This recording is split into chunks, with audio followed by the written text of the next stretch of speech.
Arthur stood at the very edge of his orchard, his boots sinking into the familiar soil. His hands were a map of scars and calluses, earned through a long year of pruning and patient waiting. The morning sun caught the dew on the heavy boughs of his apple trees. With a silent pride, he pointed toward the ripening harvest, signaling his son to bring the heavy wicker baskets. This was the culmination of a year's sweat, a quiet sanctuary built through relentless, honest toil. As they reached the center row, Arthur stopped dead. High in the branches, a stranger sat perched like a crow, casually plucking the finest apples. Arthur's face flushed a deep, dangerous red. He stomped toward the trunk, pointing a shaking finger. "Get down!" he roared. "You have no right to touch what I have spent all year nurturing." The stranger didn't even look down. He simply bit into a crisp fruit, juice running down his chin, completely unbothered. "This is God's garden," the stranger finally replied, his voice eerily calm. "I am God's servant, and I am simply doing his work.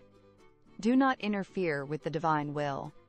Arthur's grip tightened on his spade until his knuckles turned white. He didn't argue. He turned to his son with a cold, sharp gaze and barked, "Get the rope." The boy ran to the shed, returning moments later with a coil of thick, rough hemp.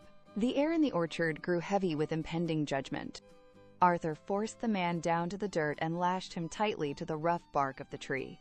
He picked up a heavy wooden staff from the grass. He swung it with purpose, striking the stranger's shoulder. The man shrieked in pain, struggling against his bonds. "Stop! You are hurting an innocent man," he cried. "Do you not fear God?" Arthur raised the staff again, his eyes like flint. "The wood in my hand belongs to God," he retorted. "I am his servant, and I am merely doing his work. Do not interfere with his instrument." The stranger went pale, his bravado vanishing. "I was wrong," he pleaded. "This is your garden. Please, let me go." Arthur lowered the staff and sighed. "God gave every servant a brain to reason with," he said. "Use yours next time."